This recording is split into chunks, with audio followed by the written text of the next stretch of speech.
on up, Congressman.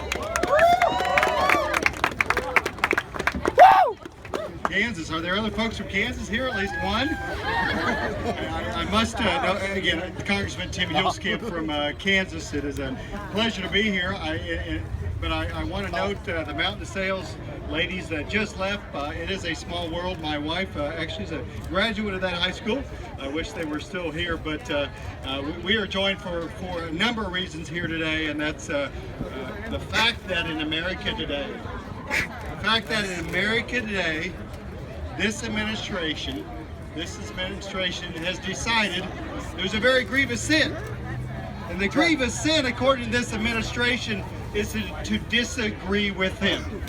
If you are a man and woman of faith, if you're a Catholic or evangelical, and you believe the biological fact that life begins at conception, and you accept that as a matter of faith, according to this administration, according to rulings of lower courts, that is a very grievous sin. According to a minority opinion of the Priests for Life case, I think it was Janice Brown put it very clearly. In a sense, the government, the administration now fills the role formerly occupied by the church, by the government decreeing what is right or wrong, and being the ones that punish dissent. This decision, if it goes the wrong way, this proposal by the administration is a clear and present danger, an attack on our First Amendment rights. Again, they have displaced the church, displaced the university, displaced the pastor, displaced the priest, and said, no, the government will decide what is right or wrong. This is fundamentally an attack on the First Amendment. We stand here today, not many miles of where actually religious liberty was actually born. In the colony of Maryland is where religious liberty actually started, where it was actually Catholics in that colony said, we will have religious liberty in this country.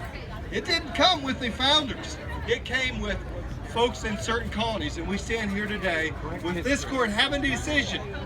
And I must say, if you look at the Little Sisters of the Poor, if you look at Catholic Charities, there has been no entity that has done more for the poor and downtrodden in this country. And what this administration is seeking to do is make the Little Sisters of the Poor, make Dr. Piper, make folks at every college make a choice to choose either the faith or being punished by the Obama administration. That is the fundamental choice. That is the choice before this court. And I must say, they only obviously have 8 justices today. Just to note that the proposed appointment of Mr. Garland, he's already made his point in this decision. He has decided that the government is above the church. He's decided the First Amendment is below this administration. This is a fundamental case.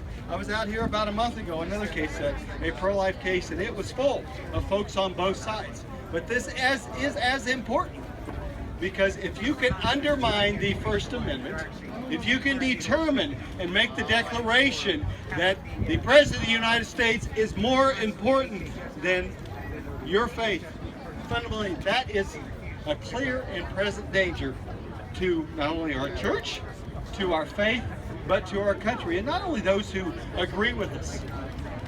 But who would have thought that the President of the United States, his Secretary of HHS, would decide that the clear and present danger to this country is the Little Sisters of the Poor? Yeah, they're tough. The Little Sisters of the Poor are a clear and present threat to our country, according to this administration. I appreciate the folks, Catholic and evangelical, that decided there's something more important than serving big government, and that's serving our Lord. And thank you for being here today. Thank you for making that choice. I must say, particularly for the young folks, just a warning. This is not your last battle here. In today's world, we were promised here during Holy Week, let's be reminded that we were promised that if you would like to serve our Lord, it will come with cost. It will come with cost, particularly even in this country. So thank you for standing here. Thank you for standing for life. Thank you for standing for faith. Because if we're going to rebuild this nation, we must stop this attack on the First Amendment. Then we must restore religious liberties and restore the rightful place of those who believe in religious liberties. Thank you, and God bless you for being here today.